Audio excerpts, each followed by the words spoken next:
y'all don't really want it like that. Here comes the, y'all don't really want it like that. Here comes the, y'all don't really want it like that. Here comes the, y'all don't really want it like that. Here comes the, y'all don't really want it like that. Here comes the, y'all don't really want it like that. Here comes the, y'all don't really want it like that. Here comes the,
you ain't built for a skirt as a nigga can be. It's gonna sound like when I'm coming, like when I'm coming, like when I'm coming for ya. It's gonna sound like when I'm coming, like when I'm coming, like when I come for ya. It's gonna sound like here comes the, here comes the, here comes the, here comes the.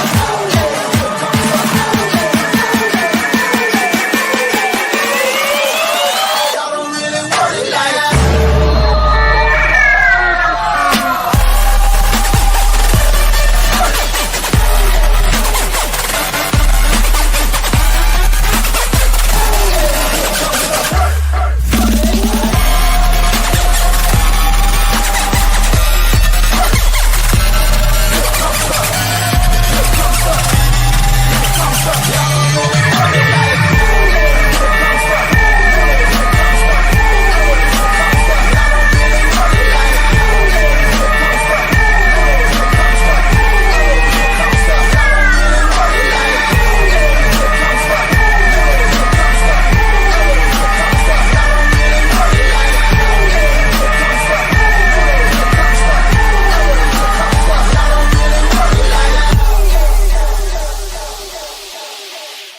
What's going on, beautiful people? Happy Sunday morning. Welcome to the Betting News Network. This is the Gridiron Gang. We have made it to Sunday, week 13 of the NFL. Thanks for stopping by and kicking it with us to start off your Sunday. Vibes are high. That is Trizzy Betts.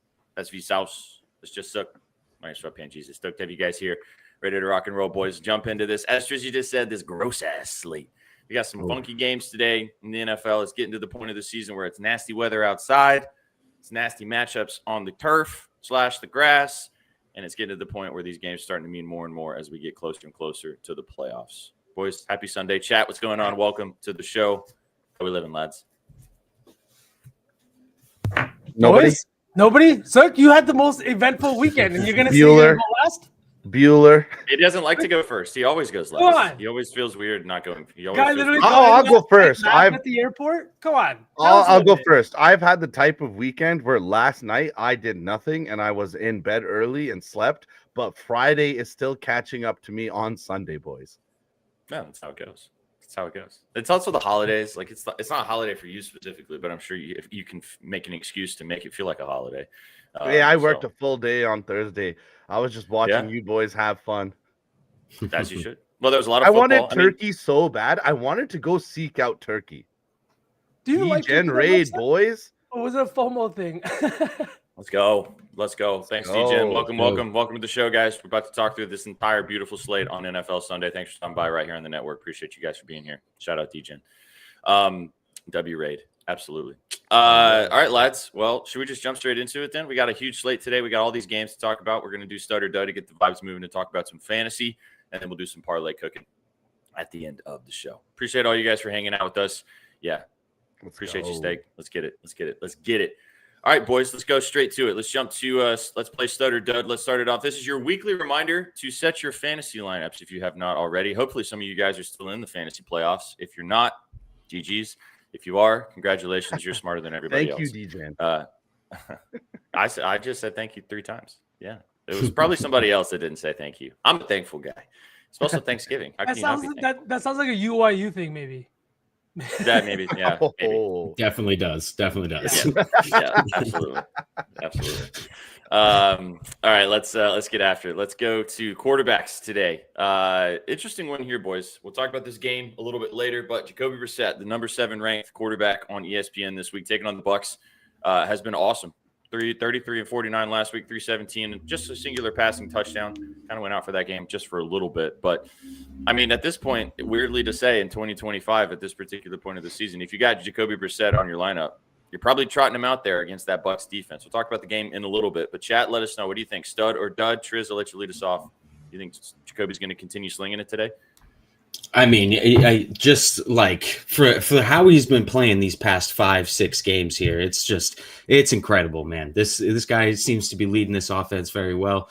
I oddly like the under in this game, so I don't exactly know how well he's going to do.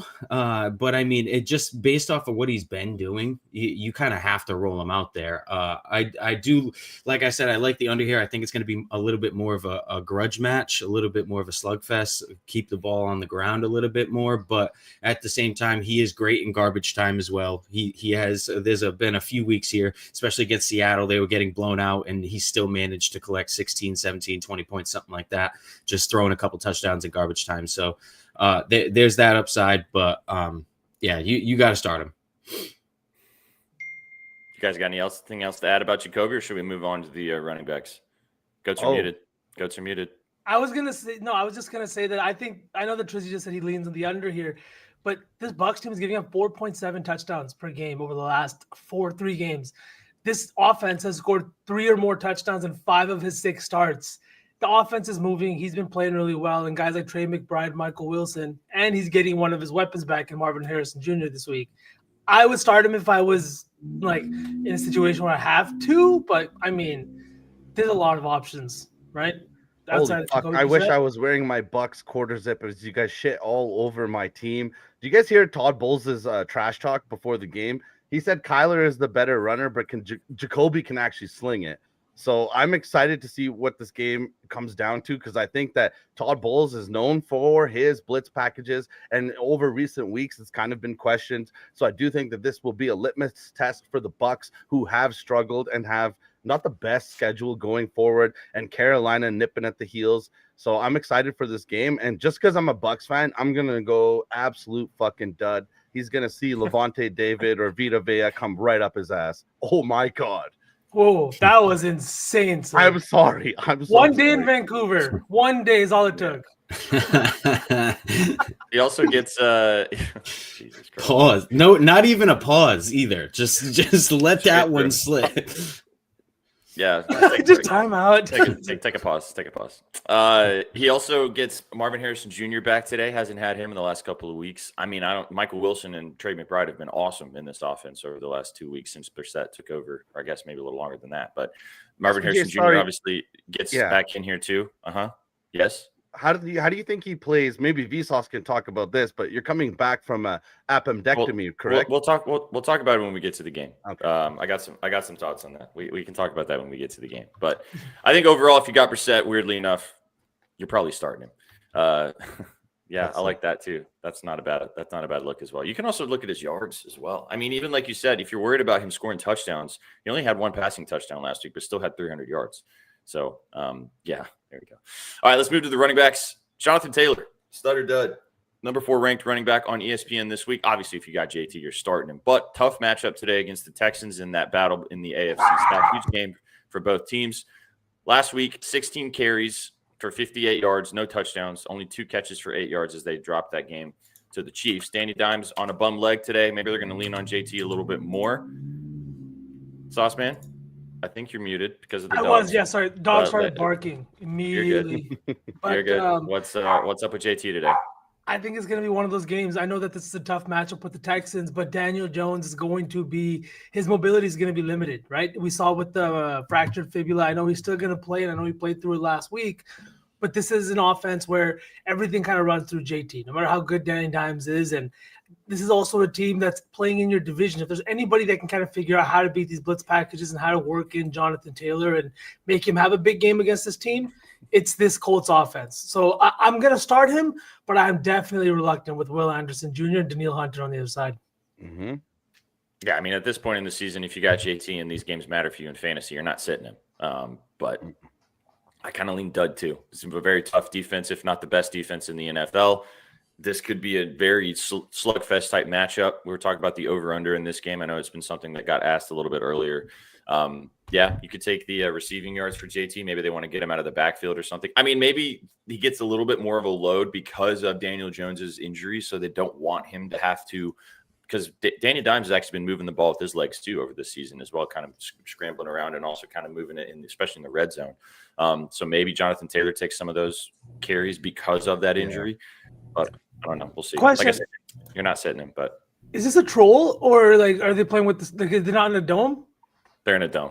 Okay. So it doesn't matter. Yeah. Both the Texans and the Colts play in domes. Exactly. So I just wanted to make sure it doesn't really matter. They open up the dome because I saw that a couple weeks ago and we still saw some Does Lucas Oil open up? I don't know if Lucas Oil is retractable or not, but Lucas Oil is a dome for sure. Yeah. So yeah, it don't matter. I mean, maybe the weather outside has a factor on getting to the game, but yeah, you got done did. That's okay. Don't you hate the internet sometimes? Keep hitting us with the questions, though.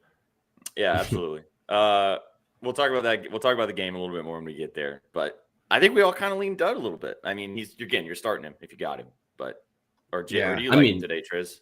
This Texans defense gets a lot of credit here, but they gave up 30 points to the Jags like 3 weeks ago.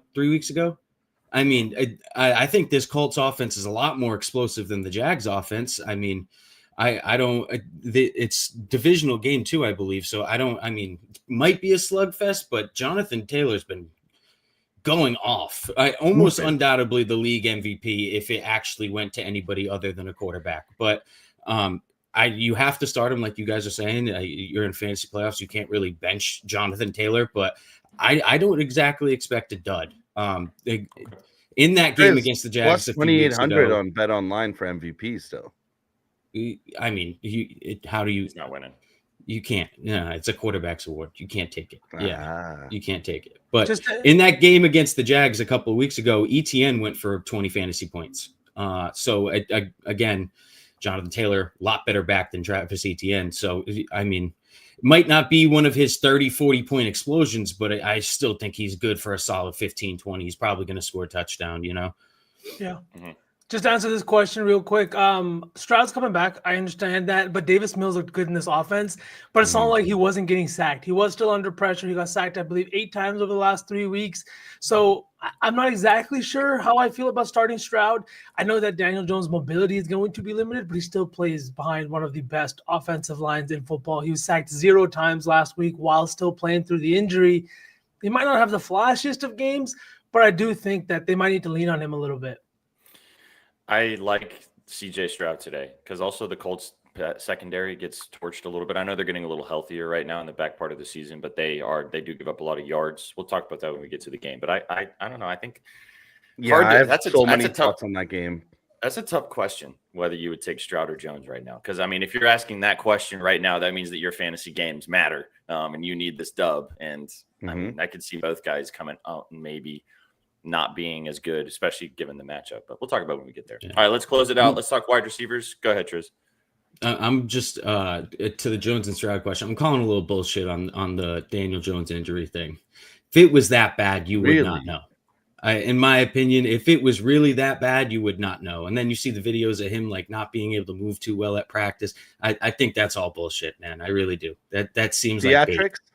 Yeah, that seems like bait so bad. It seems like bait. I've seen this Texans line go from 4.5, all the way down to 3. This Colts team is very good. That does not make me smells like bullshit. Play, Triz. I'm on the other side. Fuck. Every time I'm on the other side of you, I don't know, man. Dude, if you think about it, like all really, really bad injuries like that, that these players like play through, you don't hear about it like during the week, or like you'll hear about it 3 weeks later once they start doing a little bit better, and then you're like, oh, he played through a broken arm or a broken. You hear about it way afterwards. These teams keep this type of stuff under like extreme wraps, and the fact that you heard about it all week, now this line's dropping 2 points. I'm calling bullshit. And we got to talk about Rodgers when we get there too. Yeah, we'll talk about Rodgers too. Well, we'll tee it up for this game, which is going to be a big one today. There's a lot of really tasty matchups, whether you think they're gross or for whatever reason. We'll get to all of them. Let's finish it off with the wide receiver stud or dud. Jay Jettis. Oh, man, I don't know if he's excited to not see 9 out there or not. We'll find out today. He's the number 8th ranked wide receiver, though, this week, taking on the Seahawks, one of the best defenses in the NFL. Only 4 catches for 48 yards, no touchdowns. He's been in J.J. McCarthy jail pretty much all season long. Do you guys think – I mean, this is a tougher one because I can't imagine – I don't actually have Jay – I think I do actually have him on one fantasy team, and I'm not sitting him. But, like, it's got to be weird to look at him and go, damn, am I really sitting Justin Jefferson? But yeah, tough matchup, undrafted rookie quarterback getting the start in Brosmer. I mean, Triz, go ahead. Dude, his touchdown's 3-1. Yeah, Justin Jefferson's touchdowns 3-1. Like crazy, that's insane. That is insane. We were getting this guy's touchdown at like -130 last year, and it's 3-1 today. I don't know if it's too wide or what. I have him in the league. I have to start him. I don't really have anybody better. I think my option is him or Keenan Allen, and I got to go with him over Keenan Allen. Keenan Allen hasn't done much in the past few weeks, so I'm kind of blindly starting him, hoping that maybe Brosmer feeds him and just kind of tries to pepper him and trust that, you know, I have a Pro Bowl wide receiver. Let's just kind of throw it up sometimes. So that's basically my hope. I hope he gets like 14 targets. I don't really think he's going to score. Obviously, 3-1 on Justin Jefferson is insane. That line kind of speaks for itself. So, but I'm hoping maybe he goes for like 7 for 50. I'd be cool with that. If I can get 10 to 15 points out of Jefferson today, I'd be happy. That's kind of what I'm expecting. I have a little bit of I actually think that this Brosmer kid is actually decent. Like, I watched some of his preseason tape. Obviously, I didn't really watch much of his college tape in Minnesota, but like, he can sling it, man. And like, I said this earlier this week on Any Given Wager, and I ventured this question to Adam and Danny, and they kind of scoffed it off as not even a thing that could even happen. But what happens if this kid comes out today and just slings it and like looks good, like looks like a serviceable NFL quarterback? I think then the Minnesota Vikings have to start thinking about this situation of like, do we just trot this undrafted rookie out here the rest of the season and see what we got with this dude? Or do we throw J.J. McCarthy back out there, who we know is ass? So, like, what do you do if Brosmer goes out there today and does feed Jefferson with 10 targets and 8 catches for 100 yards and a touchdown or something and looks decent? Maybe they lose because the Seahawks are a better football team. But, like, I think it's an interesting conversation because the NFL is about winning football games. Like, yeah, I know they've tied themselves to J.J. McCarthy at this point, but, like, he sucks. And like we all know that. We've all seen that. I mean, I think that if he comes out and he looks good, like they need to Kevin O'Connell's not going to sit up there and be like, we are going to ride and die with this kid no matter what. Like, he's not shown you anything besides being almost as worse as Jamarcus Russell. So like, I think I lean stud with Jefferson, I guess, because like, again, you're not sitting him. But how crazy would it be if he goes out there today? All the storylines are about the Seahawks are going to dog walk him. Darnold's going to come in there and just lay his dong on the table. And you look up and Jefferson has 10 catches for 100 yards and a touchdown. Yeah. What I think needs to be said, too, about the JJ situation is Kevin O'Connell's track record with quarterbacks speaks for itself. Like, it's genuinely, and it's not just 1, 2, 3. It's like 4, 5, 6 deep. If you go back, even back with his time with the Rams, you know what I mean? Like, I find it very hard to believe that it's just not, it's like not working with JJ. I think it says way more about JJ, the fact that it isn't working with him. It's like, you can't say O'Connell kind of fell off a cliff with what he's best at. I just think it says more about the player. And if Brosmer comes in here and really succeeds, and he's had half a season under O'Connell, I think that kind of says something to the Vikings front office a little bit. So I'm kind of hoping Brosmer balls, but yeah. Sash, you got any thoughts on this before we or Suck, either one of you guys, before we jump into the slate? The opposite. I think that this Brosmer kid, I looked into it because I saw the prices, and you know me, I love to bet Jordan Addison. From what I found, he didn't have the greatest arm strength. He didn't look the best. So, he was an undrafted free agent. It wasn't someone that Kevin O'Connell went and kind of drafted because they were looking for a third string quarterback. It was someone that they kind of brought on. And then again, Wentz was starting with like a arm that was the shoulder that was falling off rather than putting this Brosmer kid out there. So I'm not too hopeful, I guess. But that's it. Word. All right, we'll find out. That was Stud or Dud. Last reminder, go set your fantasy lineups. We're going to jump into these games now. Chat, drop your questions as we get there. If you have questions about fantasy, if you have questions about whatever game you're looking at, if you have props you like as we go game by game, get after it. Let us know what you guys are seeing. I was going to say, you know what? Fuck it. We can do whatever we want. Let's go straight to this game since we're already talking about it. Vikings taking on the Seahawks. It's one of the later window games, but we're already kind of chatting about it, so let's just get it out of the way now. Sam Darnold's return. Seahawks 12-point favorites as we sit right now. This line's kind of danced around that 12, 12.5, 11.5 line. 41-point total, 41.5 in some places. Our friends at Bet Online. Interesting spot. We just talked about Brosmer getting the first start as the undrafted rookie. Sam Darnold with the revenge narrative, looking to take advantage of the team that kicked him to the curb and didn't want to pay him the cheese in the offseason. Sauce, man, I'll let you lead us off. What do you like in this game? Man, I really, really like the Seahawks in this one, but the -12 spread was really just like way too many points for me to want to take here. So many questions with the Vikings here and the way that they play defense, right? They're always likely to force some turnovers. But the one thing that stood out to me was that Sam Darnold's actually been really good against the blitz this year. He is the second highest graded quarterback against the blitz. He's got a 65% completion rate. He does have 5 interceptions, but does also have 5 touchdowns. Some of these interceptions that he's thrown have come on tipped balls, and we saw what happened 2 weeks ago against the Rams team when he threw 3, I think it was interceptions, or 4. He kind of calmed down last week, and now you're going up against a Vikings team that's going to be very blitz heavy, but does give up a shit ton of big plays.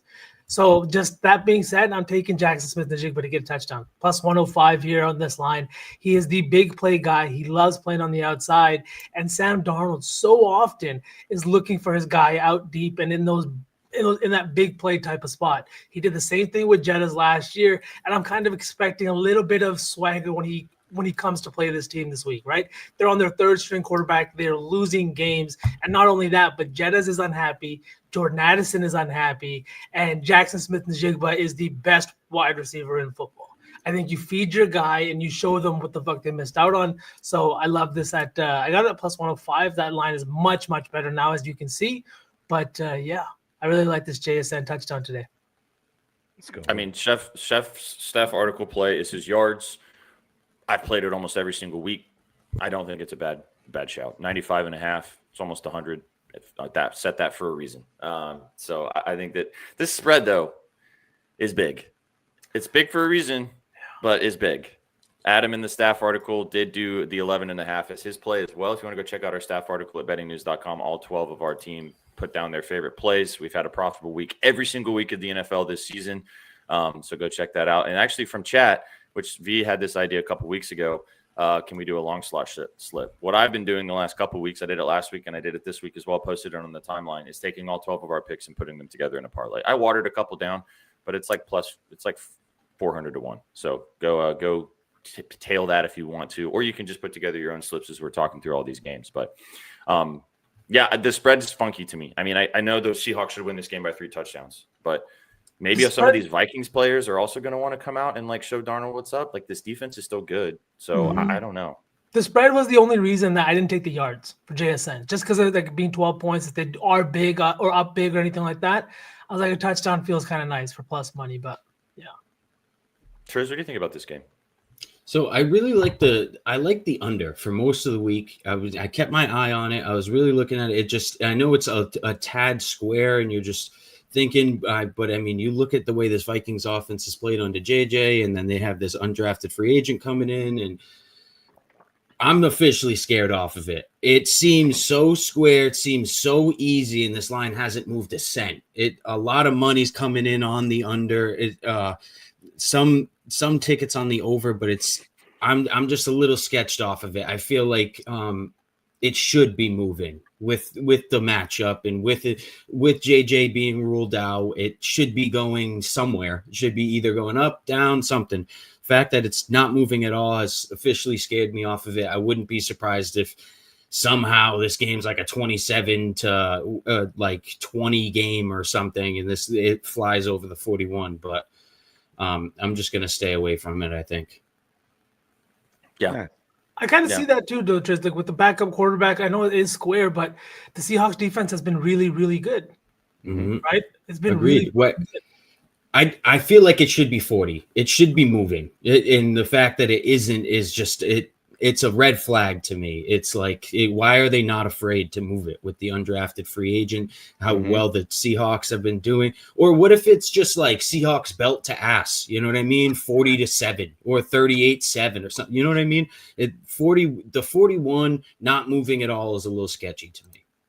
Yeah, I feel like that, boys. That's why I took the Seahawks for 4 sacks. They've hit in 2 of the last 3 weeks. They had the goose egg 2 weeks ago, but this team is for real. I've talked about this before. I really do think that's the Legion of Boom 2.0. They're 4th in sacks on the season. If they want to chase that top spot, they're going to attack this kid that played in New Hampshire. He didn't even play in like a big school, like nothing. This is very crazy. He played in Minnesota, but yeah.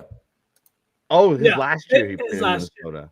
Yeah. Oh, but like, unless this kid is like some secret sauce guy that like we don't know about, like he's gonna get attacked and attacked repeatedly. So I took the plus money on the sacks.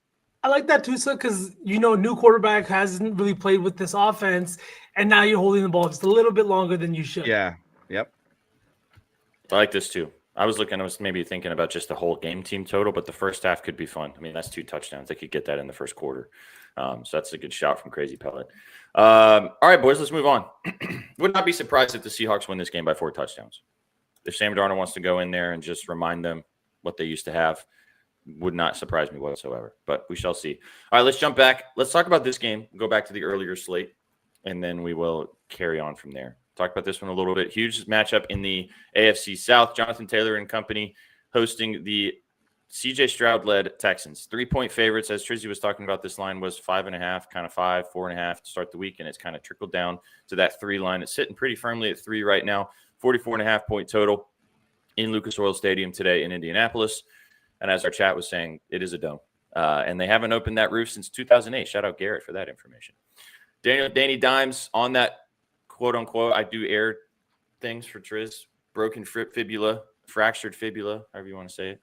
I got to play in this game. It's a prop, but I'll let you guys kind of lead us off and talk about the sides here. Massive matchup for both of these teams in the AFC South right now. The Texans have looked better, like you were talking about, Sauce Man, with Davis Mills, while CJ Stroud was getting over that concussion. They were winners of, I want to say, 3 straight games. Yeah, winners of 3 straight, winners of 4 of their last 5, climbing back into the race in the AFC and also in this division. The Colts have lost 2 of their last 3 and lost that game last week against the Chiefs. This feels like not a do or die game for the Colts right now, but I really don't think you want to drop this game for against the Texans in the division, because if just looking at the standings right now, if the Texans win this game, they're 7-5 and the Colts are 8-4, 1 game back basically. And the way that the Colts were a couple weeks ago, 3 or 4 weeks ago in this division, you wouldn't even think that would be a question right now. But as we know, the wins start stacking and things can get a little bit different. However, if the Colts win this game 9-3 and then the Texans are 6-6, that feels like a foregone conclusion that the Colts are going to win the AFC South. Huge game, could swing the division one way or the other. Jersey kind of talked about this a little bit with the total, or actually, I guess the spread as a whole. What do you think about this game, bro? I took the Colts, man. I'm on the Colts. This is officially fake shark to me. I in my opinion, too much bullshit through the media all week. As you just mentioned, huge implications in the division right here. I mean, yes, even if Daniel Jones is really hurt, I get this Texans defense is very stout. They've played very well all year. This Colts team still has Jonathan Taylor, man. This guy's running for 300 yards a game, dude. He's scoring 3 touchdowns every other game. I don't think Jones necessarily really has to play well to beat this Texans team. I really don't. After seeing the Jags put up 30 points on them a few weeks ago, I did see that they can break. They will bend. and then eventually they will break. They will be taken advantage by good teams, and I think the Colts are a very good team. I really do. I'm not buying this bullshit on Daniel Jones. I think the Colts come in here and probably win this game by a touchdown. In my opinion, maybe it's a slugfest. Maybe the under hits. I don't really care, but I'm just not buying any of this stuff, any of this media hype that Jones is this hurt and blah blah blah.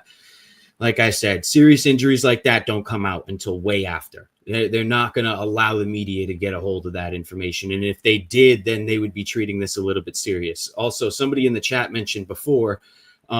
I don't think. Do we think Daniel Jones is really like a dog like that? Would he play through like a big injury like that? I don't know. I don't exactly. I don't put too much stock into that. You know what I mean? So again, I'm not buying it, man. I think the Colts roll today. To speak on the injury, I'm like, it's definitely not something that's like going to keep you out. What Kobe said is correct. It is the little bone, but it's not just that. It's the fact that it's like a smaller fracture. It's the type of fracture you can play through that you don't need like to like sit there and rest. You can still manage this, right? It's more about pain management and mobility. I'm with you, Tris. I think the Colts roll here. And the reason being is just because of the battle in the trenches. When you look at both of these offensive lines and defensive lines, both defensive lines are top 6 in sacks per game, despite obviously the Texans having Danielle Hunter and Will Anderson Jr. They have been so good, but the Colts defensive line is still 6th in sacks. They are still top 10 in pressure rate. They've been doing a good job of getting at opposing quarterbacks. The other thing, though, is on the offensive line side, is they have a top 2 offensive line, and the Texans can't match that. So because of that, I think Daniel Jones is going to have a little bit more time in the pocket, and that's why I'm looking at his newest pass catcher, right? Everybody's favorite. He's been kind of quiet over the last few weeks, but Tyler Warren over 4.5 receptions at -119. This is a Texans team that runs zone defense at a top 10 rate, and that's exactly what Warren has kind of cooked against this year. He has seen an insane target rate against zone defense this year, and after a few weeks of just kind of like flying under the radar, I think he gets back to really playing well, especially in a divisional matchup. This is a matchup where he hasn't played the Texans before. It's going to be the first of 2 matchups, and like SPJ said, it's one of the most important on the schedule. This could literally put them within 1 game of you if you don't play this well. And with the pass rush, I just think that Warren's targets are going to go up, and I like this line for him. I think the +200 for the touchdown is also fully live today. Facts. I'm just getting those prices on all the touchdowns today. Is that what's going on? I mean, it's nothing. It's just a price, dude. The amount of times you take something and then moves the other direction and then it still slaps. It is what it is. It's also the limited builds I have available to me in Cali. Yeah, you can't shop around as much as everybody else. All right, I'll talk about my favorite play in this game. I kind of lean with the Texans, man. I don't know. I feel like the Texans are going to stick around in this one, and it's kind of like they're at the point where all of these games are meaning so much more for them. Not to say that doesn't mean the same for the Colts. I also think that CJ Stroud's going to come out today and ball out a little bit because he's had to watch Davis Mills lead this team for the last 3 weeks, 3 straight wins. I think CJ's going to go back out there and remind everybody that he's still the guy in Houston. People have been kind of I've been saying it, that they've looked just as good, maybe / better with Davis Mills starting. I don't know. Wouldn't you want to come out and like put it out on the table because of that and like show a not very good secondary that you are still the guy? Their offensive line is not fantastic, so maybe that defensive line does cause them problems for the Colts. But I'm taking Nico Collins over 66.5 receiving yards. I like it laddered all the way up to 100. This is one of those matchups, kind of like when he plays Jacksonville. He absolutely feasts. In his last 3 games against Indianapolis obviously playing them a lot as division foes, 117 receiving yards, 195 receiving yards, and 146 receiving yards. The last 2 games, both in Indianapolis, like I mentioned, 117 and 195. Guy likes to feast against this team. They also are 29th in the NFL in receiving yards allowed. I think that they could get torched. Now, a lot of those numbers are kind of from the front part of the season when they were just absolutely destroying people. So maybe those are a little bit jaded, but I don't think it's going to matter for Nico today. I think CJ is going to come out, play pretty well, and I think that Nico's going to have a big day. I like his touchdown, too. 2 of his last 3 games versus the Colts, he's had touchdowns. We've been chasing this guy's touchdown as well forever, but I think that he could get into the end zone today as well. So give me Nico over 66.5 receiving yards. I completely agree. I like the matchup with Sauce too. I think he's got the advantage there. I think he's got limited snaps against Sauce, which only is advantage to Nico, and the size differential once you get close to the red zone. Come on. Suck. Yeah, I'm not happy about it because I'm on the other side of Triz, but I got the Texans +3. This is a real defense. They know how to get after you. They're chasing the franchise record for fewest points allowed per season. I know the Texans don't have a long, lengthy history, but this is a defense that knows what they're doing this year, and they just absolutely destroy quarterbacks. We saw them get to Patty last week, and I just think that this team is going to be good. And I know Triz is a little skeptical about how bad that injury is, but I think with or without the injury, there's a lot of narrative that also goes in this game. CJ Stroud is 3-1 against the Colts in his career, winning 3 straight games. I don't know if you guys saw that video though, but after the last game where everyone was in the locker room, everyone's all hyped. They're giving out the game balls, and CJ Stroud is kind of in the corner with his hands in his pockets looking like Darvin Ham. CJ Stroud, if he wants to be a franchise quarterback, is going to have to respond here, steal one on the road maybe. So I took the Texans +3. Imagine this is what I looked like after we hit a parlay. Imagine that, just because my touchdown wasn't in the parlay. Come on. We're looking like Arthur and Darvin Ham. Word. All right, let's good stuff, boys. Good chat was asking a lot about that game. It's gonna be a good one. Massive game in the AFC South. All right, let's jump. Let's go to the next game on the docket. The Rams taking on the Rams. Where is this game?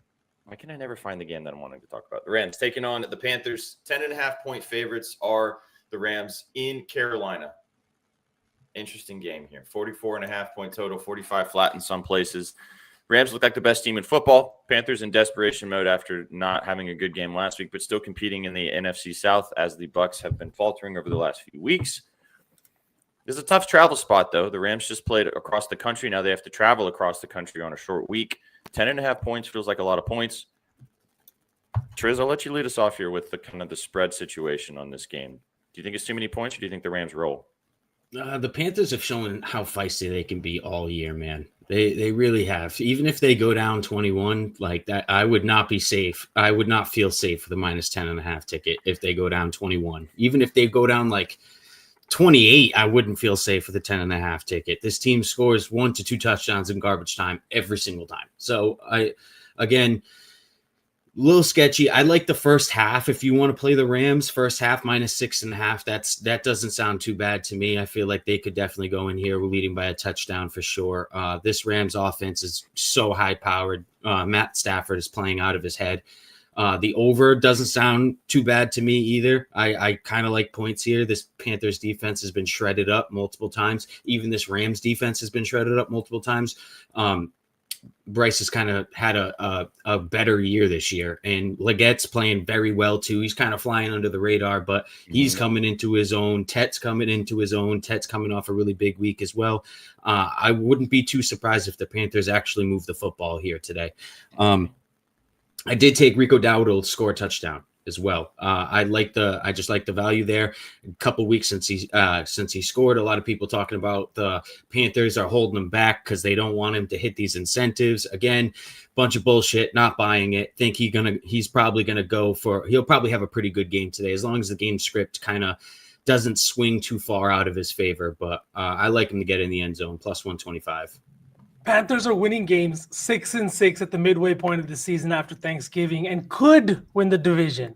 And you're telling me that they're more worried about incentives for Rico Dowdle? Like the things that people come up with after one bad week. It was bad play calling last week. They had 3 turnovers in that first half from Brock Purdy, and they did not make the most of it. They didn't, right? They didn't want to feed Rico Dowdle. He averaged 6.8 yards per carry, but touched the ball 6 times out of the backfield. Make that make sense, right?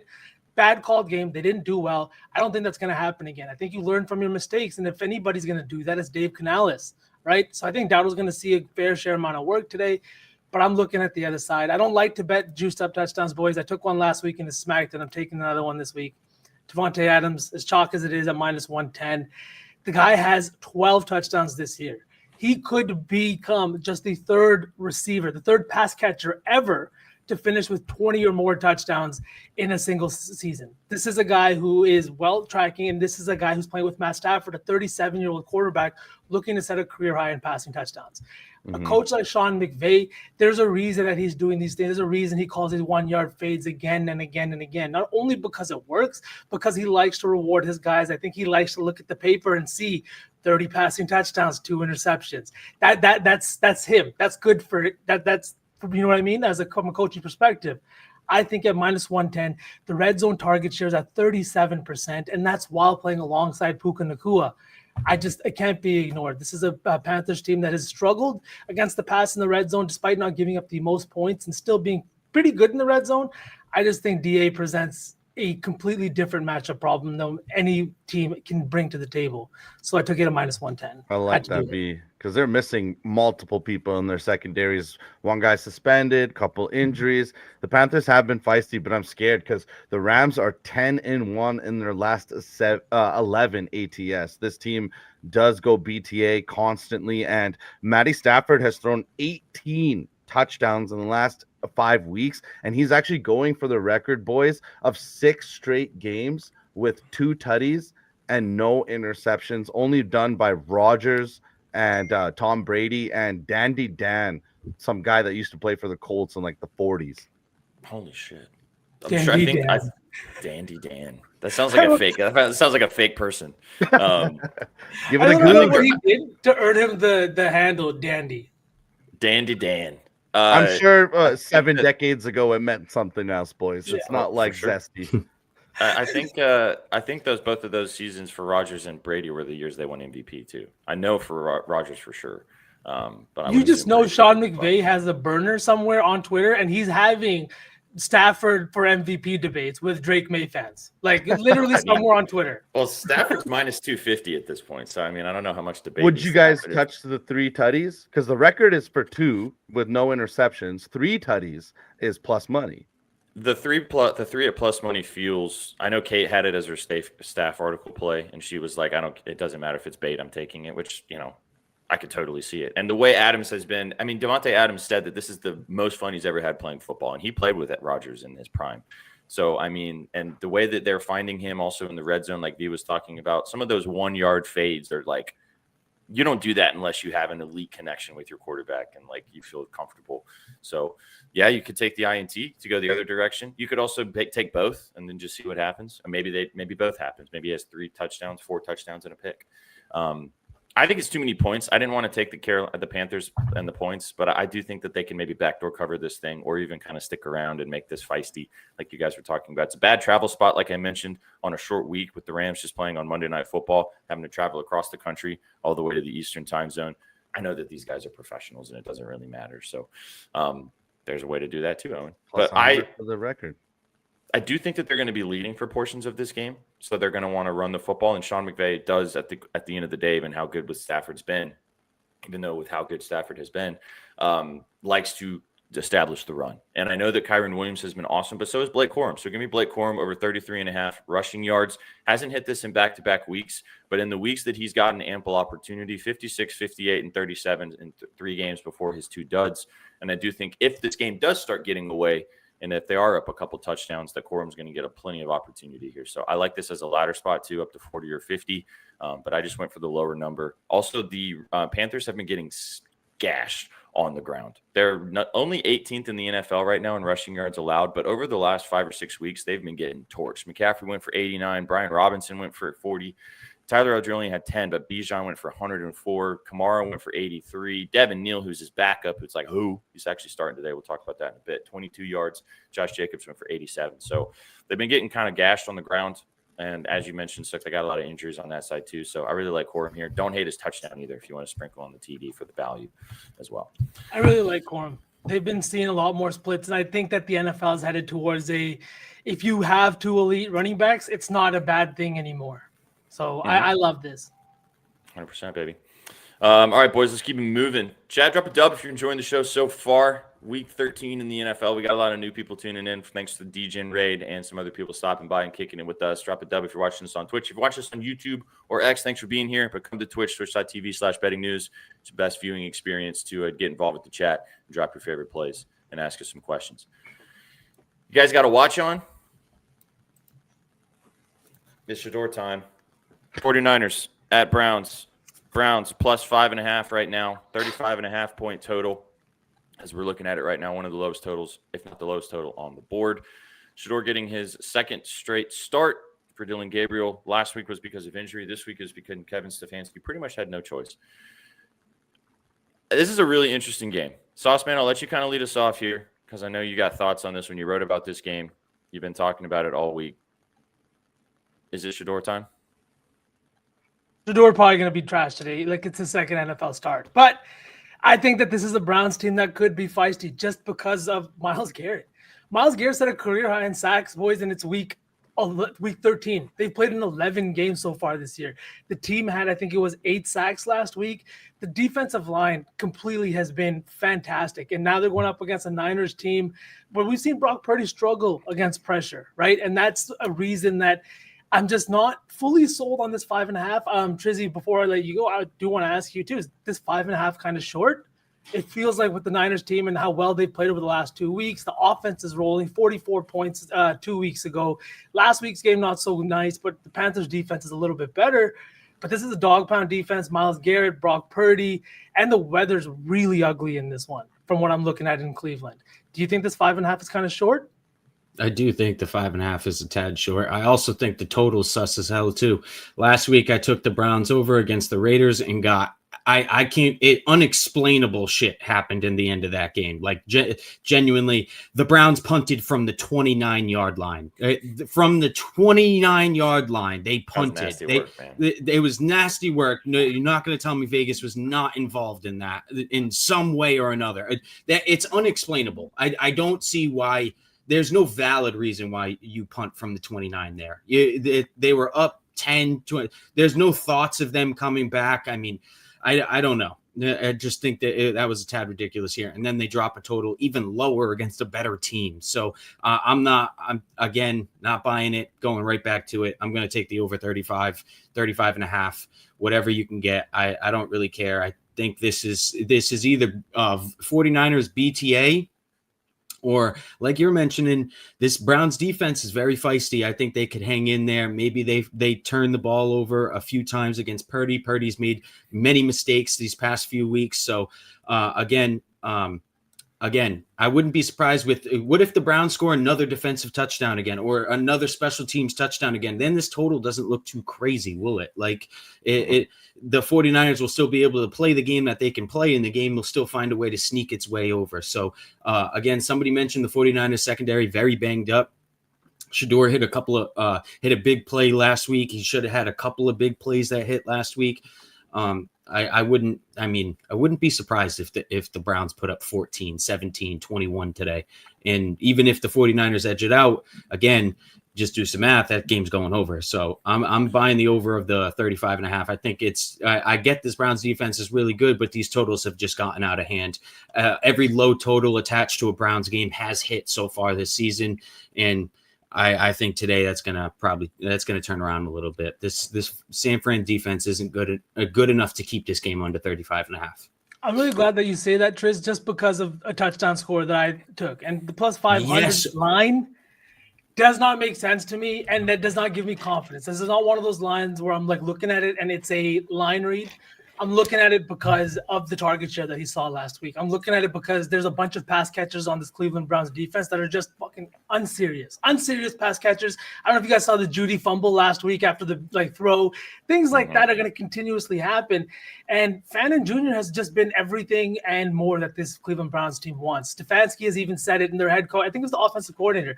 They're like, when Fannin gets the ball, never stop blocking because he's probably not going down. Now you have a rookie tight end, a rookie quarterback, and how often do we see when two rookies come into a room and all of a sudden they start getting to play together, they develop a little bit of chemistry. Perfect example is in Tennessee, Alec Manor and Cam Ward at the start of this season, right? They had a connection that a lot of the other receivers in Tennessee didn't, and I think that we see something similar here. He saw 7 targets last week, didn't get into the end zone, but against a Niners team that is dead last in pass rush, boys. That's why. if you are giving Shador some time in the pocket, I mean, if you give any quarterback in the NFL some time in the pocket, they're probably going to have at least a little bit of success. So just because of that, no Joey Bosa, no Fred Warner in the linebacking crew anymore. He is probably the best coverage linebacker in the NFL, if not one of the best. All signs pointing to Noah Fan or Harold Fannin Jr. Big day for the big guy. Yeah, I liked him to score today as Cedric Tillman as well. Cedric Tillman's a guy that scored in 2 straight games to start the season, got hurt, hasn't scored since, but he got a lot of targets last week as well. So with Judy's mess up last week, his bonehead move, I assume he's going to get maybe even a few more targets today, and maybe he finds the end zone against this really bad 49er secondary. So yeah, I like both those. I didn't bet this. I didn't bet anything in this game, but I did talk about this earlier this week. I actually really like this. Brock Purdy for an interception. It's minus 110. You can get some really good value on that. He had 3 obviously last week against Carolina. We talked about that. But earlier this season against Seattle and Jacksonville before he went out with that turf toe, he had 2 picks in both of those games as well. The Browns have obviously been forcing a lot of turnovers. They are living in the backfield with Myles Garrett and company, and I do think that they can make Brock Purdy throw a bad ball today. The minus 110 feels nice. Didn't bet it individually, but I do like that quite a bit. This game just is – God, it's going to be interesting because you're going to see how Shador does. The Niners still need to keep winning to kind of keep pace in their division. So we'll see what happens here. Gross weather. It is totally November/beginning of December football in Cleveland today. We're going to find out what we got on the end. If you guys see a picture of me on the timeline like this, just know we up. I still don't really understand why you like this guy so much. Honestly, I think it's developed more. Know. I think it's developed more because it annoys you. So I think I'm definitely leaning harder into my Shador than I might have. That makes sense, to be honest. I don't dislike him. I hate the narratives around it. It's so it's so annoying. I will say Colby is on the other side here. He is on the Niners, and that was his staff article play. He got 4 earlier this week, so he got a -4. Let's see what happens in this game. All right, boys, let's keep it moving. Let's go on to the next game on the docket. We're going to be cooking some fun parlays today, man. There's lots of fun stuff out there. Let's go to 16. Bucky's hosting Carolina. I was going to say the Carolina Panthers. Arizona Cardinals. Different type of bird, different type of animal. 3.5-point favorites are the Bucs as we're looking at it right now. Baker Mayfield is playing in this game, even though he's got that sprained AC joint. We talked about Jacoby Brissett a little bit earlier. Marvin Harrison Jr. returns for the Cardinals. Over under 44.5. 2 teams that definitely have the propensity to move the football, and 2 defenses that can get gashed. Suk, lead us off with your squad. Are you nervous today about the Cardinals coming to town? I'm a little nervous because I have to be honest, I don't have a single play in this game. Everything that I looked at kind of stressed me out. The Bucs have looked old at times, vulnerable at times, and now they're beat up beyond repair maybe. I know that Bucky Irving is finally coming back, but I don't know if you guys saw it, but he's also dealing with off the field stuff. Like, that's why it took him a little bit longer to come back from the injury. So I'm scared. I don't know what's going to happen in this game, but I do think that they're going to get to Jacoby Brissett. So I do think that I will probably get to the window with some defensive props, some tackle props, but I am a little nervous, not fully nervous. There was a few weeks ago where I looked at the schedule and I said, oh my God, the Bucs might end up 500. And here we are, boys. Plus 190 on the touchdown for Bucky Irving, I think, was super indicative of what we're going to see here. That just feels too good to be true. And I don't think that maybe he sees a full complement of snaps. Maybe you also don't want him in on the goal line snaps right away yet either, especially because Sean Tucker's done a great job in between the tackles and just picking up tough, short yardage situations. I have a question for you guys because I really want to bet this. I don't have this on my card yet, but I want to put it on there most likely. Michael Wilson has been awesome for this offense over the last couple of weeks, as in for the Cardinals. 118 and 185 receiving yards in back-to-back weeks. Now, both of those games were without Marvin Harrison Jr., who was recovering from his appendectomy. He is back this week. However, he only practiced limitedly all week long. And I mean, I know you guys know this as guys who used to play sports. There's sort of a lot of you guys listening out there used to play sports too. Regardless of even if you're in impeccable physical shape, if you take 2 or 3 weeks off and you can't work out as much as you did before because of whatever reason, you're going to be a little bit rusty. Like, and also Marvin Harrison Jr. has shown that his hands just sometimes don't work correctly. So I like Michael Wilson again, man. 52.5 receiving yards just feels too low. He still had 61 even when Harrison Jr. was playing. And the way that Jacoby Brissett is slinging the rock, I don't know, man. I know it seems like a bit of an overcorrection. Jacoby Brissett trusts this dude. The targets are there. 15 and 18 targets in back-to-back weeks. Again, no Marvin Harrison in those games, but I'm tempted to take it. I haven't bet it yet, but I'm feeling pretty good about it, boys. What are we thinking about Michael Wilson here? I like that SPJ because Jamal Dean is beat up with that hip. He's probably going to be matched up with him, so I do like that. I was going to say to you, I don't know, this should make you feel better, but head coach Jonathan Gannon was asked about this. He's like, Marvin Harrison Jr. is coming back. Like, Michael Wilson's been really good for you guys. What's it going to look like? He's like, I'm going to get the ball to the guys that have been making plays for the team. And and he's talking about Michael Wilson. Sauceman, what's the stitch situation with Marvin Harrison? Like, is it a big gash? Does he is he going to be able to even raise his arms over his head and catch balls? If I'm being honest, an appendectomy, if everything was just like, like I get it, he had appendicitis, but if everything was just normal, uneventful, like which is looking like it is if he's playing this week, it's like it's a day surgery. You're in there in the morning and you're out in the evening. 3 weeks should be fine, I think, in terms of recovery. There might be a little bit like taking a hard hit, more so than I would think stretching or anything like that.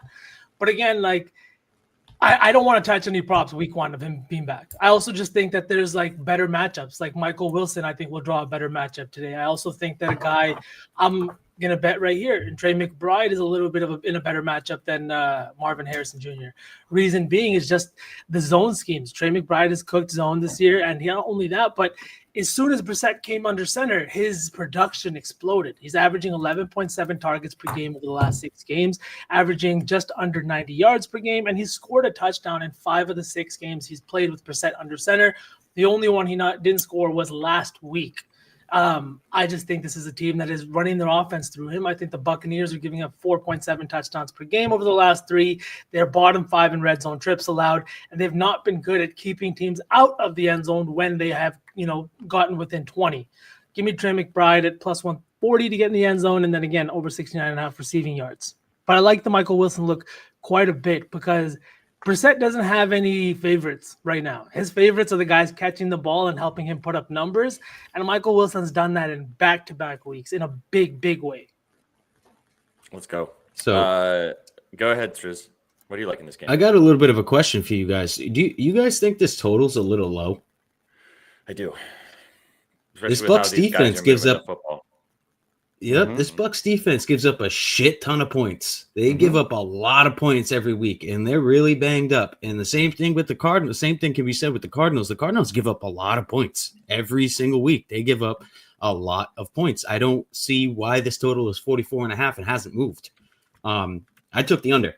I think it's for a reason. I think the total is very low. I don't exactly know why. I can't explain why this is going to hit in any sort of fashion. I feel like there probably should be 100 points scored in this game.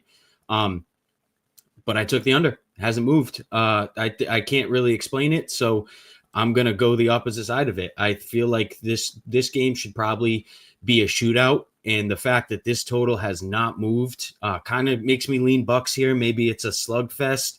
Maybe even the Cardinals just kind of keep it close. Baker doesn't look like true Baker today. Not entirely sure. Maybe it's Bucks BTA and the Cardinals can't get much offense rolling. Don't know how that's going to happen because the Bucks defense sucks, but whatever, man. I'm going to bet the line and not the teams. This total doesn't make much sense to me, so I'm just going to take the under. I really need Sean Beasley to let us know if it's going to rain because I'm looking at the weather report. I was just about to say, dude, it's like if all the weather games today, there's going to be a lot of nasty stuff looking at. If you when the red zone cuts to this game, you're going to be like, damn, I wish I was in Florida. Sunny and 80 degrees today. Oof. Not a cloud in the sky, 0% precipitation. It's going to be a beautiful day down in Tampa Bay.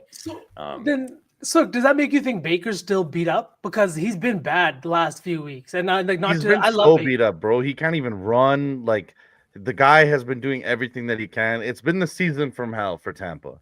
It has been. And honestly, like I was looking at Tez Johnson. I think he's been a huge, like a big play guy for this offense. He's also seen an 85% snap share in back-to-back weeks, even with Godwin back last week, even with Sterling Shepard. I think books are kind of undervaluing him at 29.5 receiving yards just because of the snaps that he's getting. He's developing a little bit of a rhythm with Baker. And if you want to look at the last 3 games, you could, yes, sure. But Baker hasn't been good the last 3 games, so none of his receivers have been good. It's not really a stretch to think that if Baker has a good game against the Cardinals defense that isn't really generating pressure, Tez Johnson for 30 could hit on 2 catches. 1 catch. Yeah. Chat's asking us to do an NFL slate late. Like I said earlier, I did all of our staff picks all in one parlay. Maybe at the end of the show, if I think we're gonna have some time today. So yeah, if we do, I was just gonna say we can just go through each game and pick what we like. Yeah, we can do it. We do it pretty much every week. So yeah, exactly. We've done pretty good with those too. Yeah. We do it on the NBA show every Friday, Triz, where we pick one play in every single game and then put it together. It's gotten pretty close on some. So, they meant like a whole slate lay. Every game. Oh, okay. Every game. This is what Garrett has. Chad, as always, could put together your own stuff. Bet them responsibly. Don't be nuking these types of things. But you guys have asked about it enough, so we'll do it at the end. All right, let's move on. Let's go to my boys. Tennessee Titans hosting the Jacksonville Jaguars today in Tennessee. 6-point dogs are the Titans at home. Over-under set at 42 in this game. I just needed a second to think about how I wanted to talk about this game. I'm going to go ahead and just get it out of the way, boys. I haven't bet my team pretty much the entire season because they've been terrible. And they're probably going to lose today. I'm not telling you guys that they're probably going to lose, but give me the Titans. I took the points. I boosted it a little bit to the 7 because I got it earlier this week. It is down to actually 5.5 in most places now. I just think this is too many points. I do not trust Trevor Lawrence. He's looked very sus over the last few weeks, turning over the football, not looking good. And I trust Cam Ward. Cam Ward has played the top 5 in most statistical categories at the quarterback position from an EPA perspective, from all those advanced analytics, and also just from the eye test, from me watching this guy play every single snap. It looks like he's finally starting to figure it out on the NFL level. And he has had just the worst defenses that he's had to play over the last 3 weeks. Just took on one of the best in the Seattle Seahawks, took on the Texans, looked really good against the Texans as well, one of the best defenses in the NFL. I think the Titans stick around here.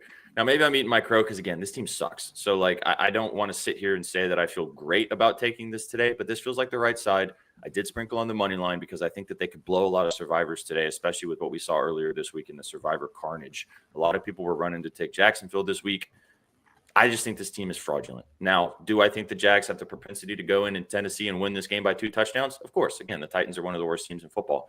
But I really think that they're on a little bit of an upward trajectory, and I really trust Cam Ward in their spot to come out and sling the football, especially in a good matchup with one of the worst passing defenses in the NFL on the Jacksonville side of things. So if the Titans can move the ball, if Cam Ward can continue his upwards trajectory, I think that the Titans can stick around and maybe even steal one and make me a happy boy on this beautiful Sunday. Thank you for letting me get that out. I haven't talked about my team a lot this year, so you've had to not listen to it for most of weeks. But this is the week that I feel good about them, which is probably just to give you your flowers. Decision. You've told us to bet them, I think, 3 times this year on the spread, and 3 times they have covered the spreads in those games. I think one was against the Cardinals where they won that one outright. The other one was, I think it was last week, the 13.5, and there was one more sprinkled in there somewhere. So, this year, you have not only been very calm about betting them, but very surgical about when you do. And Cam Ward, his tape from the last 3 weeks, maybe the last 4 weeks, has been some elite stuff. I know he's looked great all year, but the offensive line looks like they might be figuring it out just a little bit. He looks like he's got just a little bit more time in the pocket. I think DK's emergence on the offense, not just special teams, has really helped open up the field. I like everything that's going on that. That being said, I am looking for pain. I'm looking for pain. I've done this again and again, and I continue to bet this guy. And every single time it's painful. Over 44.5 receiving yards for Brian Thomas Jr. He's coming back into the lineup after missing 3 games with an ankle injury. And I'm just hoping that this guy took some time to get healthy, whether it was his rib injury, whatever it was. But this is a Tennessee team that has just not been able to stop opposing wide receiver ones. They've given up 69 plus yards to every single wide receiver one that they have faced this year. And you have a guy like Brian Thomas Jr., your offense has been struggling over the last few weeks. And if you hope to make a playoff push here, especially with the way the division's going, the Texans are winning games all of a sudden, you need to install this guy back into your offense. I think the over 44.5 line is just low enough for me to put myself out there for some pain. Let's go. I love it. Before you guys talk about this game a little bit further, let's put our dancing shoes on because the Rithmm play of the day is in this game, and it's also my favorite play on the entire slate. Let's get to it. This is the rhythm of my life. My life. Oh, yeah. I know you want to say it. This is the rhythm of my life.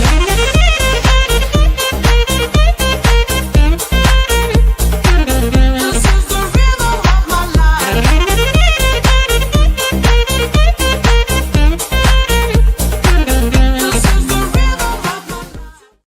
All right, chat, for the Rithmm play of the day, the talented Titans tight end, say that 5 times fast, Chigakonkwo, 24-plus receiving yards on the Titans side of things. As I mentioned, Cam Ward has looked elite over the last 3 weeks. Now, hopefully that continues today. But even if he doesn't, I think that this line is just too low. Chigakonkwo has had 40-plus receiving yards in 5 of his last 7 games. That is well over the 23.5 line you got. I got 22.5 earlier this week. This is also my staff article play. If you want to go read that as well as to why I like this line. This line is just something that they're not auto-correcting. I've taken it the last 2 weeks, and he's had 40 and 56 receiving yards in back-to-back really tough matchups against the Seahawks and the Texans. The Jaguars are 26th in the NFL to receiving yards allowed. They're also 29th in the NFL at about a 70 yards per game to the tight end position. When I looked at Rithmm, when I opened up Rithmm, which you guys go check out Rithmm with our promo code VIBES25 to get involved with all their models, not the type of models you like, but a different type of model. You can go check out what they have over there and get involved. When I opened up the app and I saw that one of their favorite plays, not a signal play, but one of the ones that they really liked a lot, they're estimating him with their model to have about 35 receiving yards.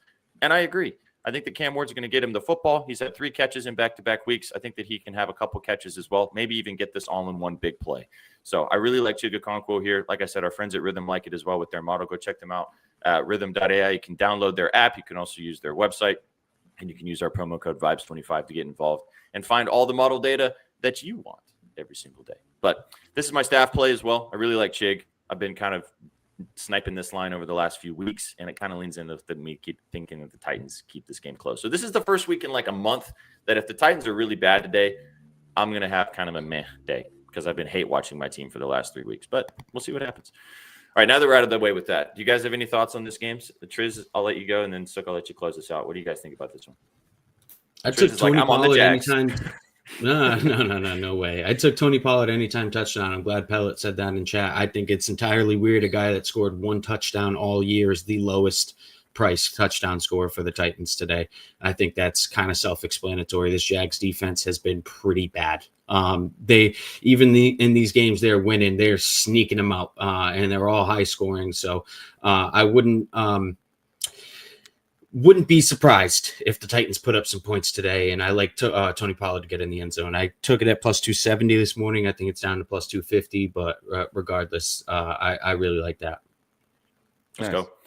He's been kind of more and more split in the backfield with Tajay Spears, but when they get in the red zone, he is the red zone running back. So it makes a lot of sense. What you like in this game, Sook? Anything?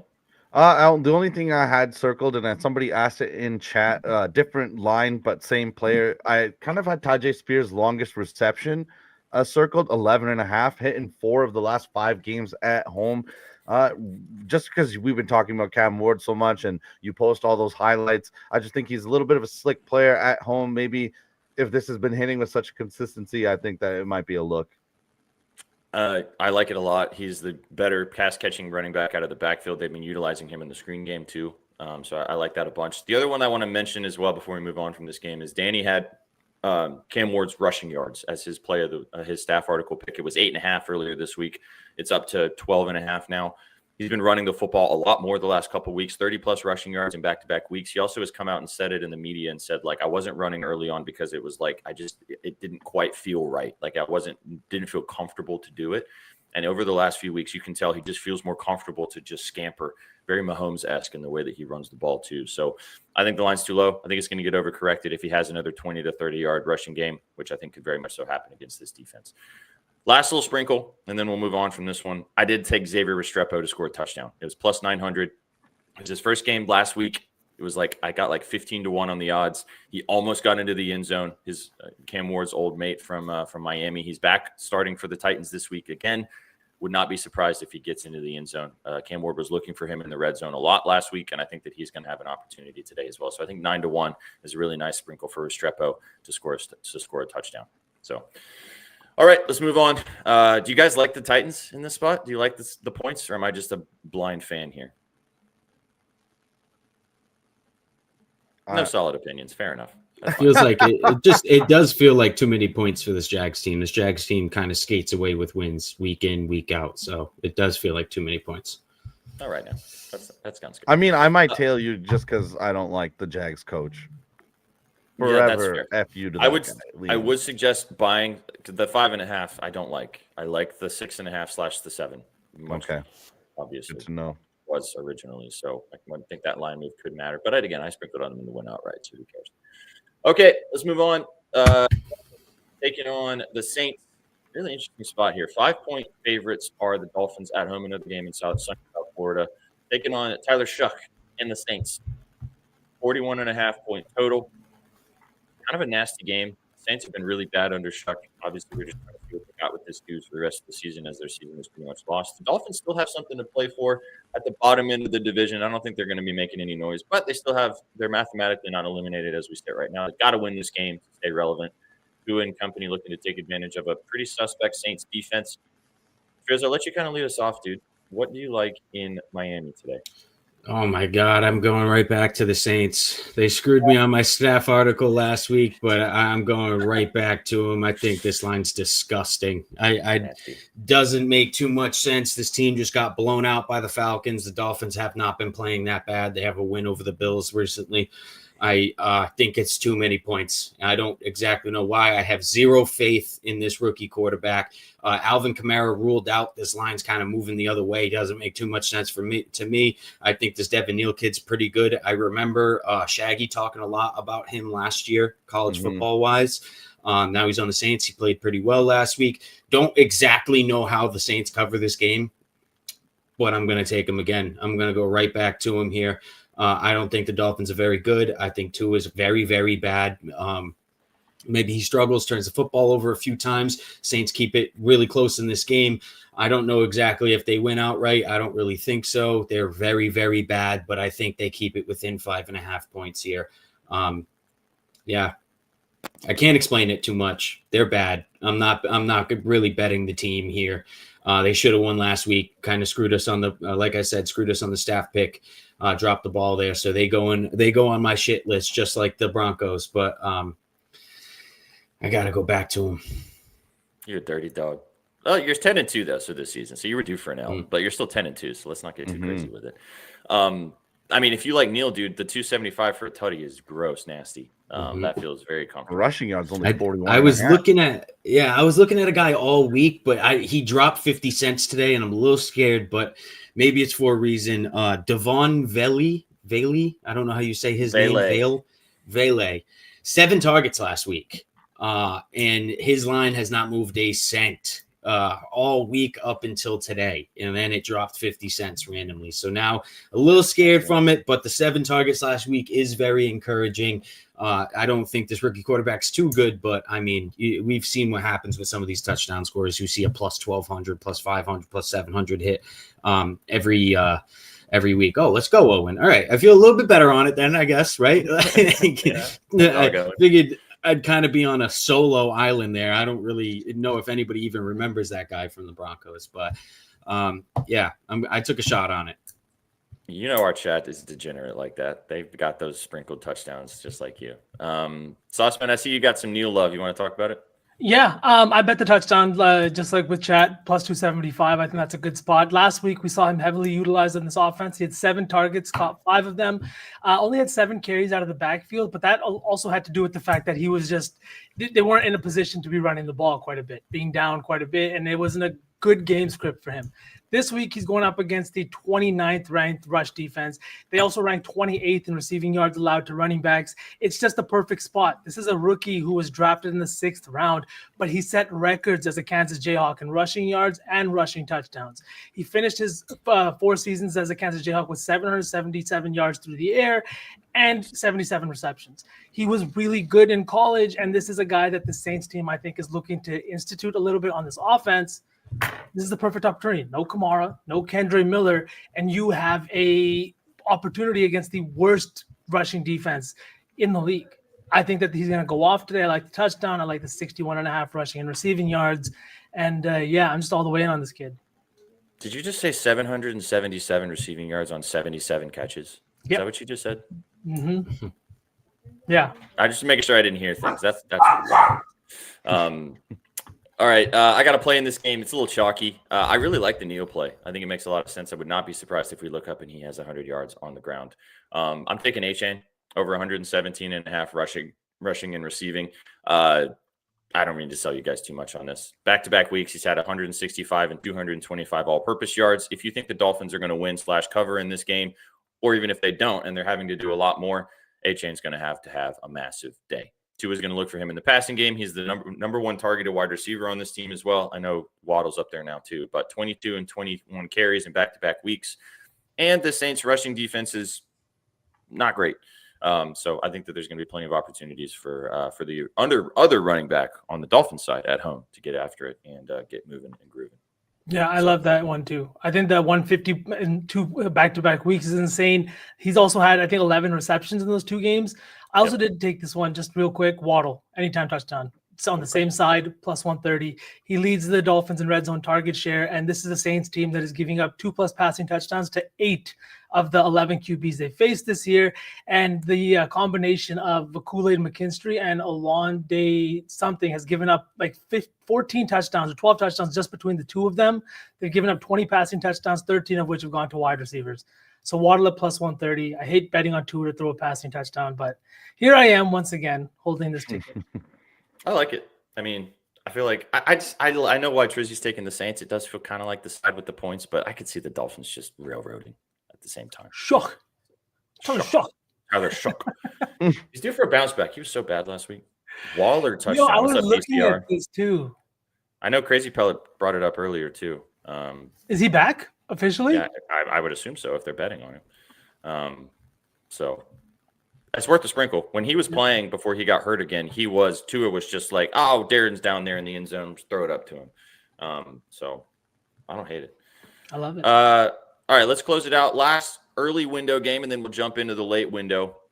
Oh, Triz, can't wait to hear you talk about this game because this was nasty work, brother.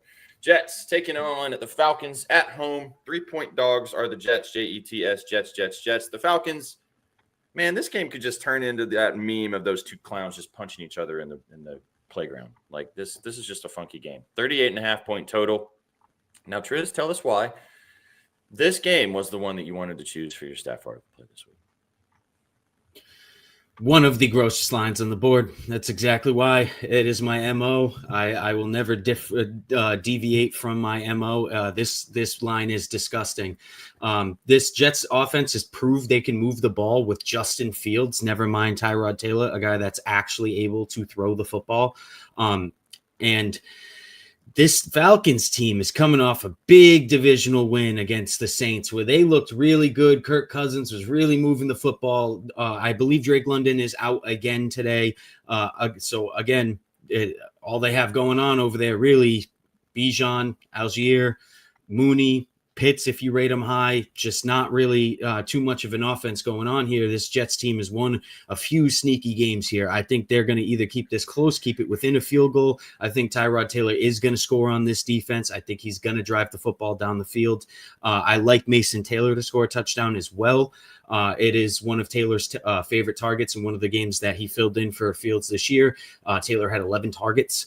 I like that again today. This Falcons defense has shown they can break before. I don't rate Kirk Cousins too high. I think this is entirely a game the Jets can steal. I don't exactly think they're in real tank mode.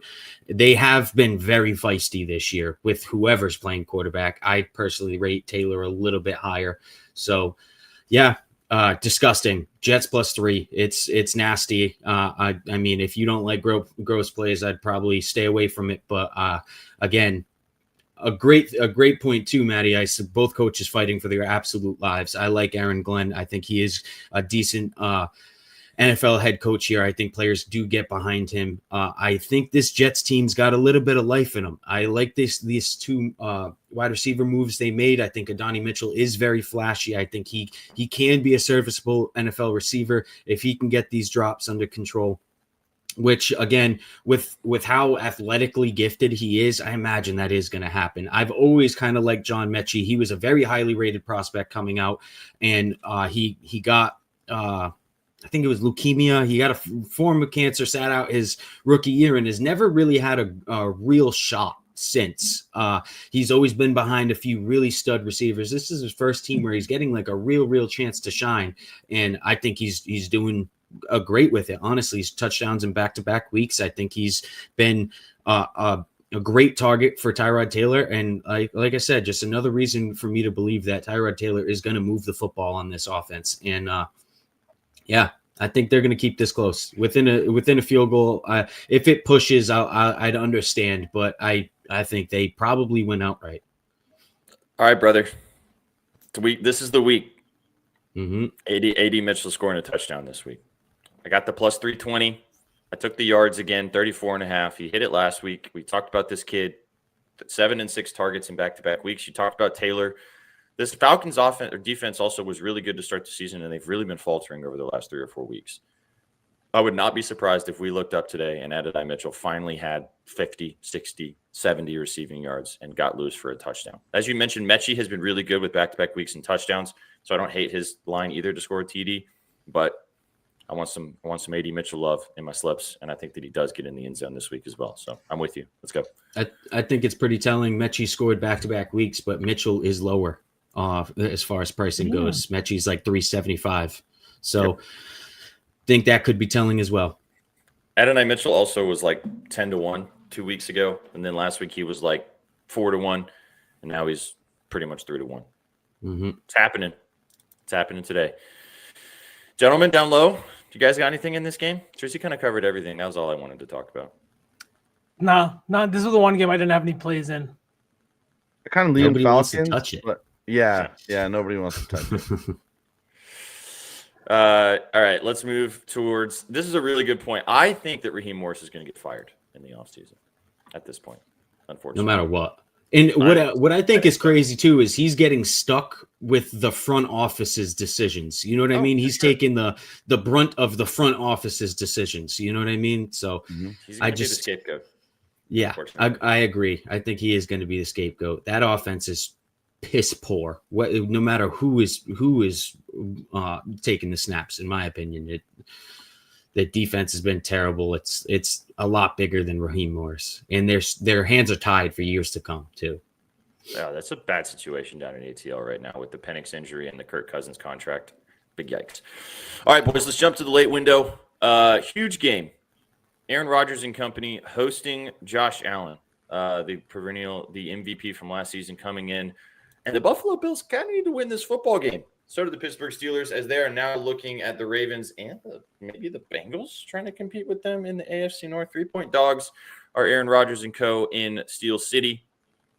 Josh Allen, like I said, coming into town, 3-point favorites on the road. 45.5-point total, which I think is pretty interesting. One of the higher totals on the board today. I kind of lean pretty heavily with the Bills to railroad. Don't want to take the spread necessarily, but I do like Allen in a little bit of aspects. V, I'll let you kind of lead us off before I talk about my prop. What do you like in this game? Man, I'm of the opposite. I think that the Steelers walk away with a win tonight. Wow. Yeah, the Bills are missing their 2 best offensive linemen, both offensive tackles. You got Deion Dawkins on the left side, and then you got I think Spencer Brown on the right side. Both of them are going to be out after getting injured last week. It was a concussion for Dawkins and then a shoulder injury for Spencer Brown. This is also coming in a game in which Josh Allen was sacked 8 times, threw I think 2 or 3 interceptions in that game, did not look comfortable. Now you're going into Pittsburgh on the road. up against a guy like TJ Watt, I don't think it's going to be the easiest of games. I also think that the fact they don't have any pass catchers, right? Keon Coleman was a healthy scratch back-to-back weeks. Even if he is playing again this week, how much confidence do you have? Dalton Kincaid, I don't know what his status is, I don't know if he's officially back yet, but he's dealing with the hamstring issue that he came back from already this year and then left that exact same game again after re-aggravating said hamstring issue. The offense hasn't really been clicking in terms of the pass game. Josh Allen has looked okay, but I think that he's going to have to do a lot with his feet. So I am on the Steelers on the +3, but I am on the +130 for Josh Allen to score a touchdown. He's got 10 red zone rushing touchdowns this year. The Steelers are bottom 10 in rush yard success rate in the red zone. And if you're looking at it, I know there's James Cook there is always likely to maybe take some touches away, but he has 4 red zone touchdowns this year. Josh Allen has 10. This is the guy that they're looking to, and especially with no pass catchers, once you get in there within like 10 to 12 yards in that awkward kind of area, if you don't have somebody that's going to get open in short yardage, it's going to be Josh Allen doing it with his feet. And I think this is a must-win game with the way that the division is kind of playing out here. You just lost to Miami. You are 2-1 or 2-2 in the division. You cannot drop this game against another team that you might be battling for a playoff position late in the year. So I think that Josh Allen +130 for the touchdown, and then +3 on the Steelers, and then one ugly prop, Darnell Washington over 1.5 catches. He's got 5+ targets in 4 of the last 6 games with Aaron Rodgers under center. He is a 6'7", 263-pound tight end, and I don't even think that listed weight is correct. The guy is breaking tackles, and his yak ability per reception is fantastic. He's not going to have the highest target volume, but the Bills are bottom 10 in missed tackles. They have not done a good job of tackling or wrapping up. They are the 30th dead last in tackling grade. I think it'd be malpractice to not dump it off to the big man at least twice and see what he can do with it. So give me Washington over 1.5 receptions for -130. Sauce man, he admitted he's 310. Yeah, I was gonna say I couldn't remember what the number was, but I saw him on the podcast with Amon Ra. Yeah. Did you see him playing Cincinnati players last week, or was it 2 weeks ago? He was tossing them, man. Chucking them to the side. One thing to mention about this before I have a prop, like I said as well. Aaron Rodgers is dealing with a couple broken bones in his left wrist, so he is banged up. Now he's also 40 years old, so it's going to be interesting to see if he's able to finish this football game. Because I mean, one bad hit on that wrist, I think it's a pain tolerance thing at this point because it's not his throwing hand, but like it's got to be in pain. I mean, so maybe we get a Perk Rodgers performance today. We'll find out. But that is worth noting as you kind of watch this game in the late window as well. I'm sure the weather is also probably going to be fun in Pittsburgh. I'm sure it's going to be chilly/cold. I don't know if it's going to be rainy or whatever. I haven't looked at the forecast in Pittsburgh specifically, but that will play a part. I'm taking the chalk, boys. Give me Josh Allen over 233.5 passing yards. I like the angle that you talked about, Sauceman, with him to run with his legs. If you want to take the passing and the rushing put together, that's fine.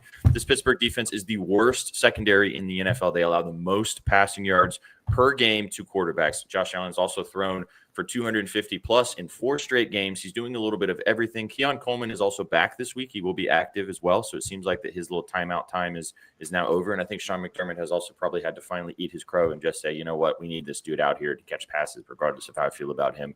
Personally, I think this is a nice spot for Josh Allen to cook today. So give me the 233.5 passing yards. Don't hit the 250 plus. I like the touchdown angle that you talked about as well. And like I said, I kind of lean with the Bills, but I think not enough to take it. I think that this game could turn into a weird slugfest. Also, higher total. I think the total is interesting in this game. 45.5 feels high, especially for an almost December game in Pittsburgh. Last point, I sprinkled this earlier this week. I don't know, and I'm just going to say it out loud for the chat listening to us right now.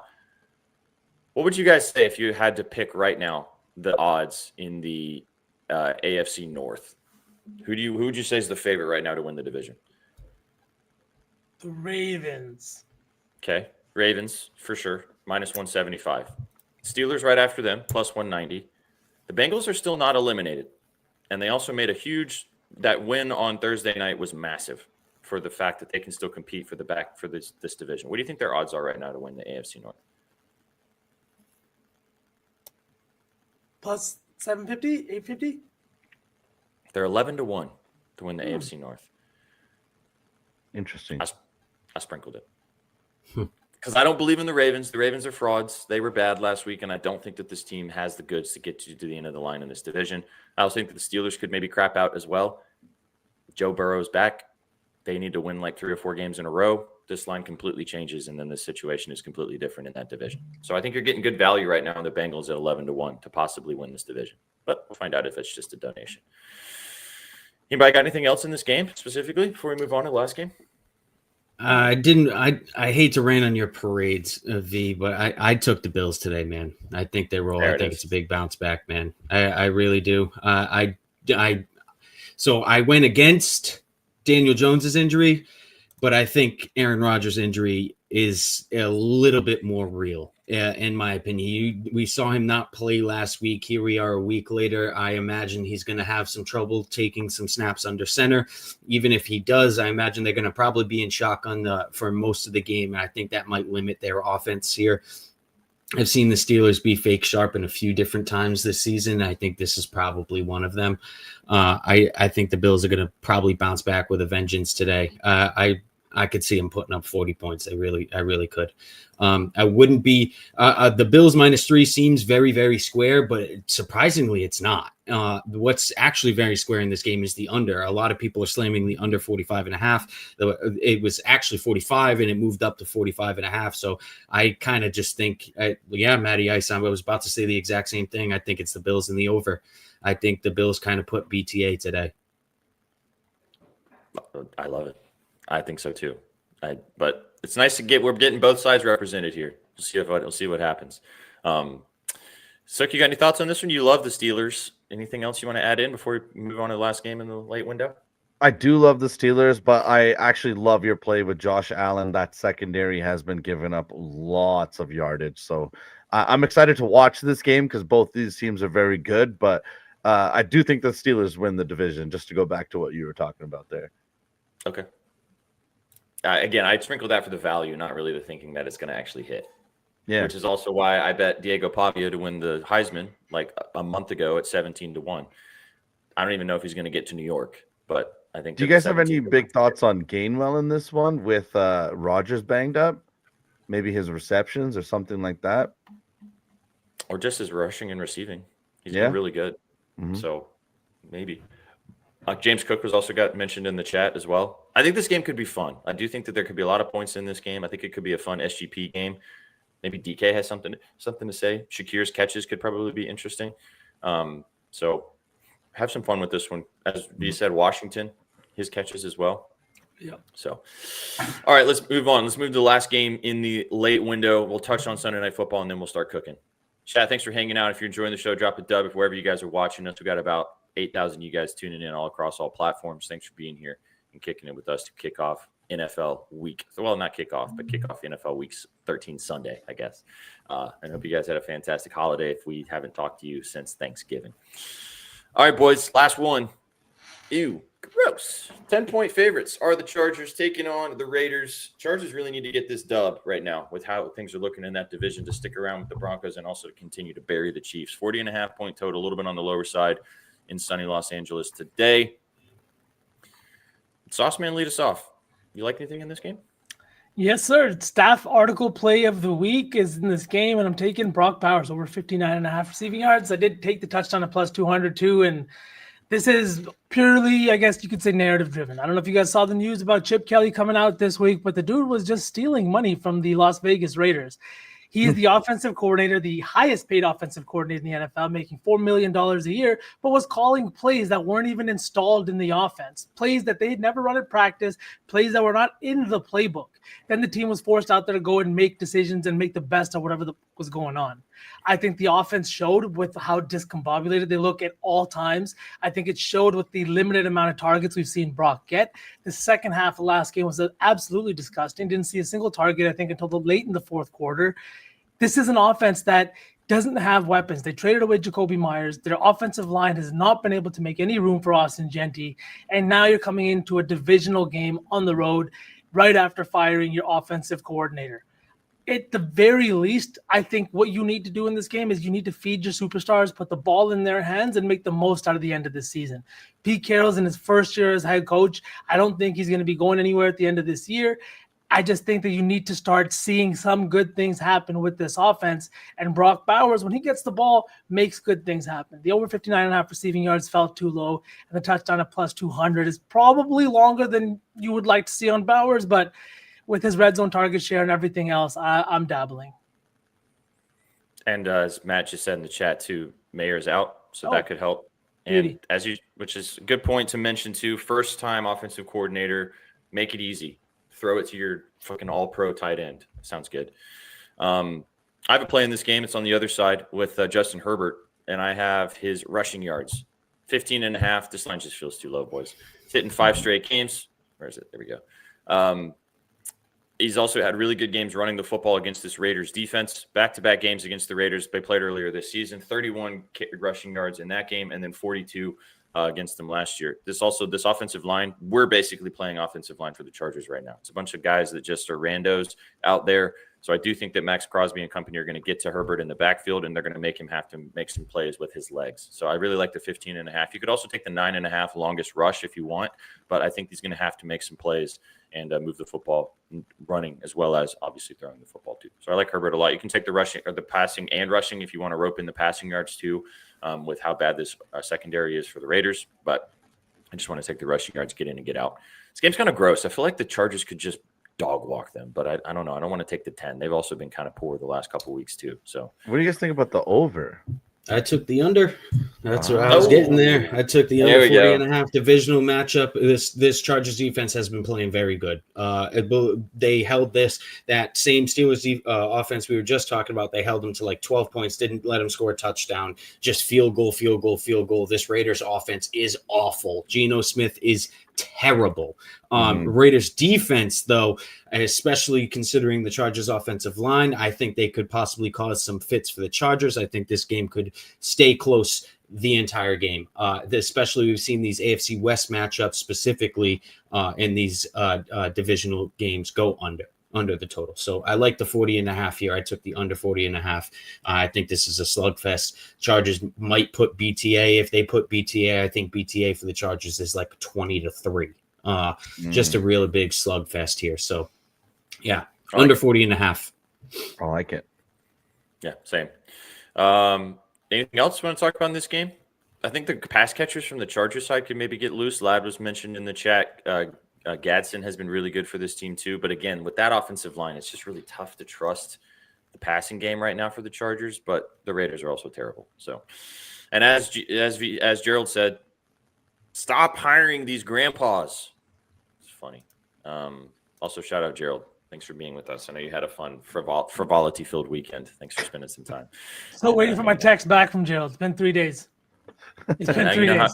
Now you know how it feels when people do that.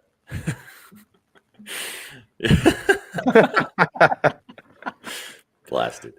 All right, let's touch on Sunday Night Football, and then we can start cooking. Been a good show today, boys. It's gonna be a fun slate. I mean, I know it's kind of gross, but these games are starting to mean more and more. And I think we've covered a lot of really good stuff today. I think we're hitting a parlay today. I don't know which one, but we're hitting something.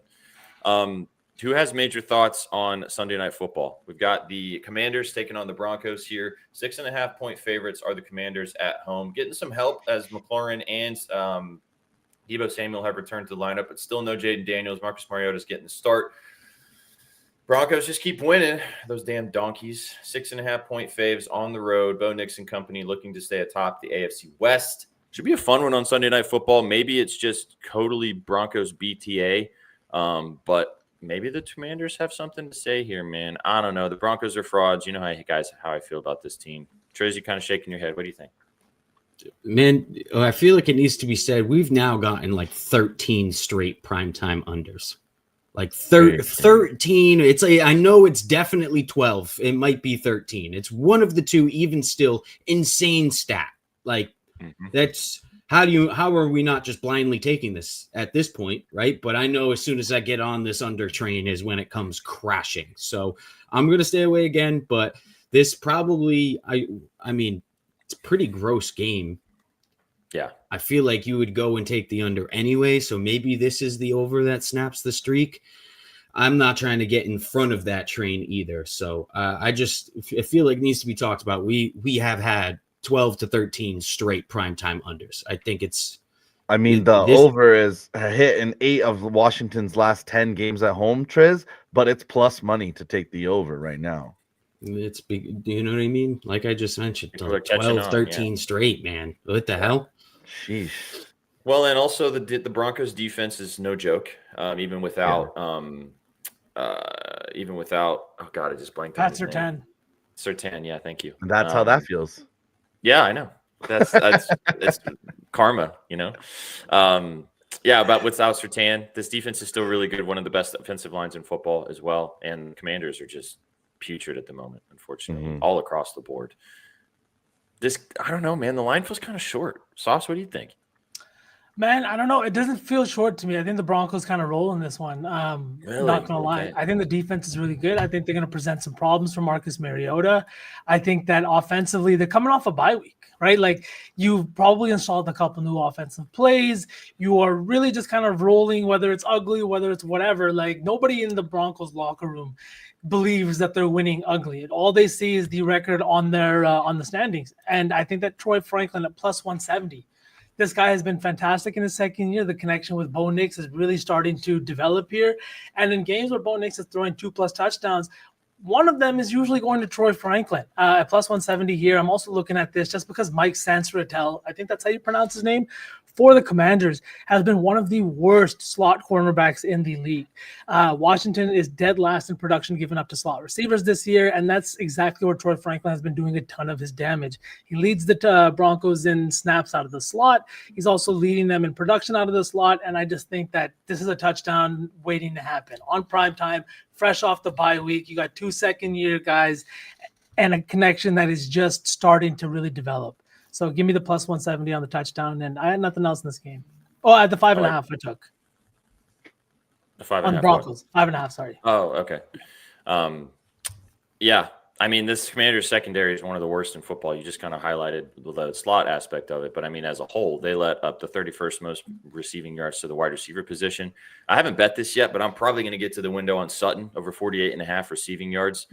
This line just feels too low, dude, for a primetime player. He's the best wide receiver on this team. I like Franklin a lot too, but he is Sutton is the big dog.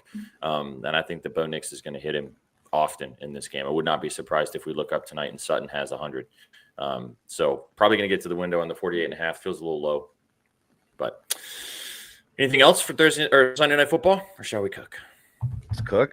Let's cook. Let's do it. All right, let's do what we've been doing the last few weeks. Let's do a lay of like sides and totals. We'll do like our favorite props, and then we shall do some tutties. So chat, drop us and let us know what you guys think. We talked about every game. Let us know what you guys are kind of finding out there, the angles that you're liking. Let's do sides and totals first. What do you guys what kind of stood out to everybody today? We kind of were on the opposite side of some stuff, so let's avoid the stuff that we're really on the opposite side of. How do you guys feel about the over in that Bills-Steelers game? I know that we're kind of on opposite sides of the as in the Bills and the Steelers on the spread, but do we all feel like that there's going to be points, the 45.5? I do. I think so. Yeah. Okay. Let's start there then. Go over in the 45.5 for the Bills Steelers. Man. Do we take the under in the Cardinals game?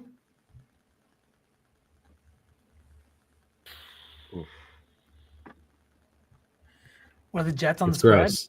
I like the Jets. I like the Jets on the spread if we're going nasty a little better, to be honest. All right, let's take the Jets. Jets plus 3. Okay.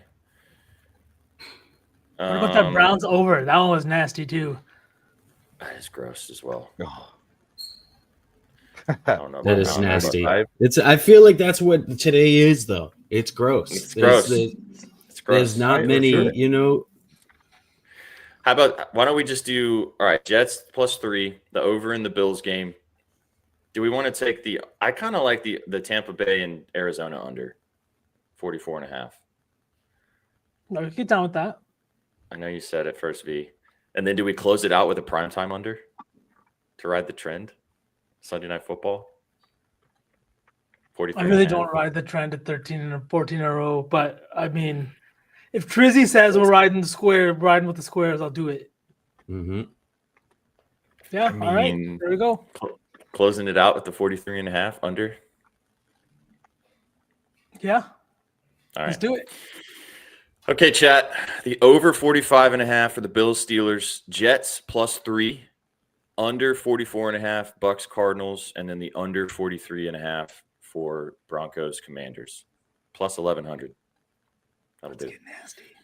Let's get nasty. As Trish said, this is a nasty slate. We got to get nasty with it. Okay. Favorite props? Sauce Man, do you want to double dip on Bowers here, or did you like something else a little better?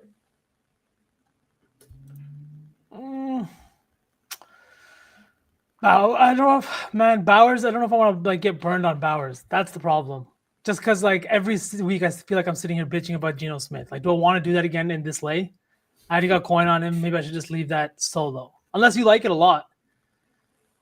I do like it, but I mean, we've talked about a lot of props, so there's a lot of things out there. It's kind of what you're really, really digging the most. I really. I'll let you think. Yeah, let me think. Yeah, I'll let you think. I'll let you guys choose. I either like Okonkwo or I really like Corum as well, his rushing yards in that Rams-Panthers game. Which one of those do you guys want to put in here? Triz? it. Corum? Let's go with Corum. Garbage time? Corum and garbage time? Corum just anytime. Just run. Run, little man, run. 34.5. Okay. Sook, what's your favorite? My staff article was Baker for 2 passing tutties. I don't know how you guys feel about that. We just talked about the under in that game. Baker's banged up. So I actually don't know where to go. I didn't have a player prop. I was mostly on sides this week. It's okay. We can kind of just put together stuff on what we all talked about then. I Why don't don't hate we the do Darnell Washington? I'll steal that from V. I like that. That's low enough. Two for catches, 2 catches. Yeah, I like that one a lot. Okay. You guys down to put Nico Collins in here? His receiving yards? Yep. Yeah. And give me McBride over Bowers. Trey? Yeah, I like that too. Okay. What did you say in Washington, right? Yeah. Darnell. Where is Darnell? That's a funny name. Darnell's such a grandpa name. Darnell. 2 catches. Okay. And then you said McBride, right? Right, V? Yes, sir. Yards? Yes, sir. All right. 68.5. Plus 1,000. Blake Corum's 35 plus rushing yards. Nico Collins 65.5 receiving yards. Darnell Washington for 2 catches, and then Trey McBride over 68.5 receiving yards. Plus 1,000, depending on where you're shopping.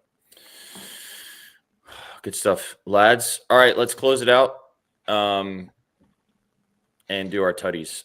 Triz, what's your favorite today? Pollard. Oh, all right. Let's go. I feel good about that. That's who I'm rolling with. Okay. Tony? Suck. Oh, man. Cook's only plus 100. That's okay. James Cook, that's not bad. Yeah. That's fine. Why don't we? I mean, who are you going to go with, V? I feel like we all agreed on Allen, no? Yeah, I really like Josh Allen. We all agreed on Allen. I think Allen gets one in today too. So just saying, Allen. more of a consensus. Yep. Let's go with him then. Okay, Josh Allen.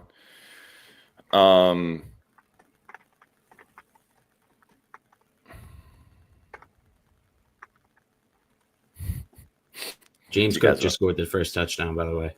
Oh, absolutely. 1,000%. 100%. I'm between really... Waddle right now and Troy Franklin. What do you guys liking more out of those two? I mean, Troy Franklin take us home and tuck us in on primetime could be fun. Yeah, it could. I mean, go into Sunday night sweating something. Yeah. Sweating 2 days maybe, hopefully, with the sides and totals. Hey, 17-1 plus 17.66 for Pollard, Allen, and Franklin. We don't need to get greedy with 4. That's fine. We don't. We really don't. That works. That'll do. Donkey. All right. So there you go. Tony Pollard, Josh Allen, Troy Franklin, all to get into the end zone. Just be great, boys. That's all we need. Wow. Great stuff, lads. Yes, sir. There's your touchdown lay. If you want to tail, feel free to do so. Bet responsibly, as always. This sides and total lay is scrolling at the bottom of the screen. And the Gridiron 4, Blake Corum for 34, 35 rushing yards, depending on where you're shopping. Darnell Washington for 2 catches. Nico Collins, 65 receiving yards. And then Trey McBride for 70 receiving yards, plus 1,000. Great stuff, guys. It's going to be a fun day today. Which game are you looking forward to watching the most? Bucks. Colts. That's going to be a good one. It's going to be gross, but I am looking forward nasty. to it. I hate being on the other side of Trizzy. I'm stressed now. Yeah, I'm excited. At least you know if you're not going to win, your homie wins. Yeah, I got smoked last week too. So if you know what I mean, like it might be a good week. Who knows? You said Steelers, right? Steelers. Yeah, I'm excited for that one. It's gonna be a good game. I'm excited to see if the Titans play good football today, and if they don't, that's fine. I can just continue to hate watch them. It sounds good to me.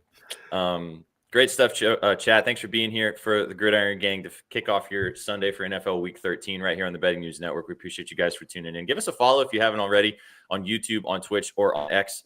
We appreciate you guys for hanging out with us every single Sunday to send you off into the slate. Shout out to our partners at Rithmm. Go check out everything they've got. Use our promo code VIBES25 if you want to download their fun model information. And also check out our sponsors at Bet Online to bet everything every single Sunday with the well, we don't have a promo code anymore. Actually, we do. BNBOL55. You can go check it out and type it in to get 55% deposit bonus dropped into your account by our friends at Bet Online. All right, lads. Great show. You guys got anything else before we get out of here? Happy Sunday, boys. Hell yeah. Happy Sunday. Happy Sunday. Enjoy the slate. You guys came for the winners and you stayed for the vibes. Have a fantastic rest of the Sunday and enjoy the games tonight. Take it easy, chat. Peace. What you know about rolling down in the deep?